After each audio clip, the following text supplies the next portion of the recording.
Have you ever noticed how something that used to feel exciting just doesn't hit the same anymore? Well, I was thinking about it this past weekend when I was watching the Kentucky Derby, which I love. I was thinking about when you go to the races and you're at a horse track, there's something difficult to replicate about it. There's the noise, the crowd, the energy building as post time gets closer and closer. You walk up to the window, you place a bet, you've got that ticket in your hand, and for a moment, it feels like you're part of something truly exciting. This episode is brought to you by my HarperCollins published book, Mind Over Explicit Matter. Learn how artificial stimulation miswires your brain and what you can do to rewire it back to purpose, intimacy, and connection. Go to drtrishleigh.com/book. Then the horses line up, the gate opens, and for those couple of minutes, even when I was watching it on TV with my friends, your whole system is locked in. Your heart rate is up. Your eyes are tracking. Every second feels like it matters. Because here's what's actually happening in that moment. And this is something that Jordan Peterson talks about, is that your brain is often more responsive to the possibility of something good happening rather than the reward itself. It's not just the win. It's the anticipation of the win, the window where it could go either way, where your brain is tracking the uncertainty, the possibility, the outcome. That's where the intensity lives. Anticipation, that's the hijack. It's the part that trains your brain to keep coming back, not for the outcome itself, but for the feeling of what could happen next. And for a little while, it works. You're in it.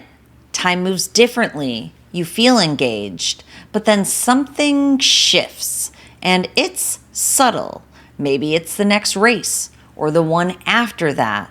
You're still placing bets. You're still watching. You're still going through the motions, but it's like the intensity drops just enough that you notice it. The same track, the same crowd, the same stakes, but your system is no longer responding the same way. It's not bad per se. It's just not landing the same. And that's the part that stuck with me, because when you step back, nothing in the environment has actually changed. The race didn't change. The odds certainly didn't change, right?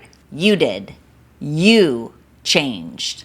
And that's the interesting part. I think it's so interesting to see that exact same pattern show up in something completely different. Desire.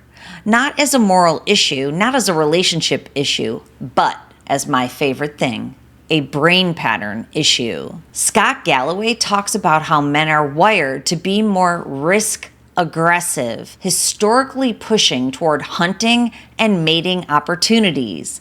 And now we're living in a time where that stimulation is everywhere. Apps like DraftKings and FanDuel, live odds on ESPN while you're watching the game, instant payouts, constant updates, even influencers like Kendall Jenner normalizing it. Your brain is getting trained on anticipation spikes, not just reward, but rapid, repeated anticipation. And that matters more than people realize, because your brain doesn't separate betting, scrolling, fantasy, stimulation. It just learns. This is the level of intensity I need to feel something. So now let's bring this into something people don't expect. Real life connection, real life desire, real life intimacy. Because what starts happening is your brain begins to compare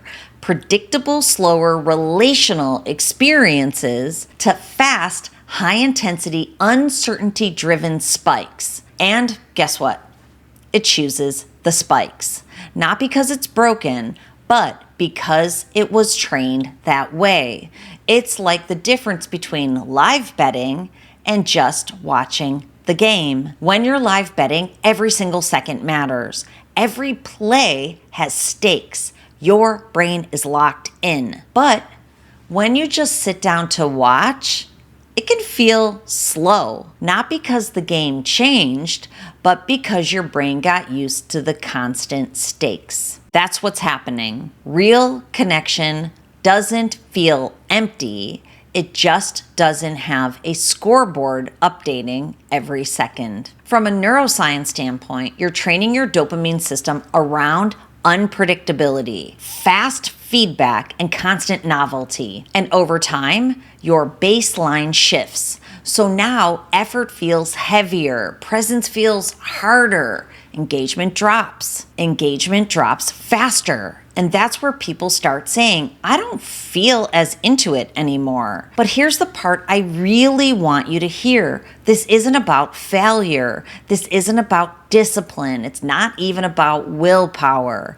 Your brain did exactly what it was designed to do. It adapted to the environment that you gave it. And if you zoom out, this isn't just about betting or desire. This is about something much, much bigger. What your brain now expects life to feel like. Because we're living in an always-on environment where everything is immediate, responsive, and designed to keep you hooked and engaged. And over time, your brain adapts to that very thing. So now it's not just that you prefer intensity, it's that your brain has been trained to expect it. So you're not really choosing the experience anymore. Your brain became the algorithm. And when that baseline gets high enough, anything normal, anything steady, anything real starts to feel like it's missing something. So the shift isn't stop everything. The shift is, can your brain tolerate lower stimulation again? Can it stay present without needing the spike? Can it relearn what real engagement feels like? Because when that resets, everything changes. Your energy comes back. Your focus is there. Desire and connection, they're there for you again. Most people think they've lost something. They haven't. You haven't, my friend. Your brain just got trained on something else. And the moment you understand that, guess what? You're unstuck. You're not stuck anymore. If you felt this shift, not just in one area of your life, but across it, that's when it's worth really looking at your brain and seeing what the brain pattern is in there. Because once you see it, you can then change it. And this is exactly what I do in my brain mapping service, because what we've been talking about here, it's not just a concept.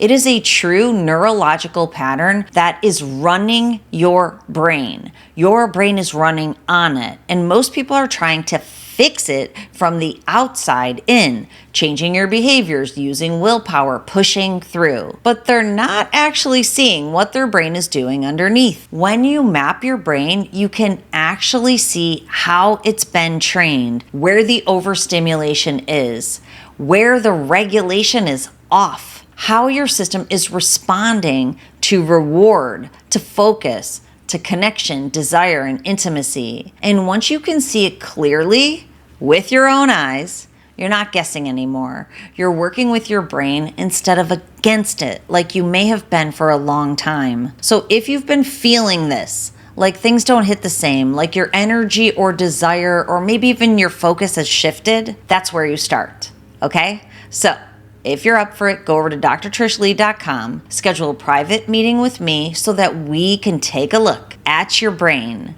It will show you what's going on and what you can do about it next. It's like the map, because this is not permanent. It is patterned, but patterns can change. So remember, you must control your brain or it will control you.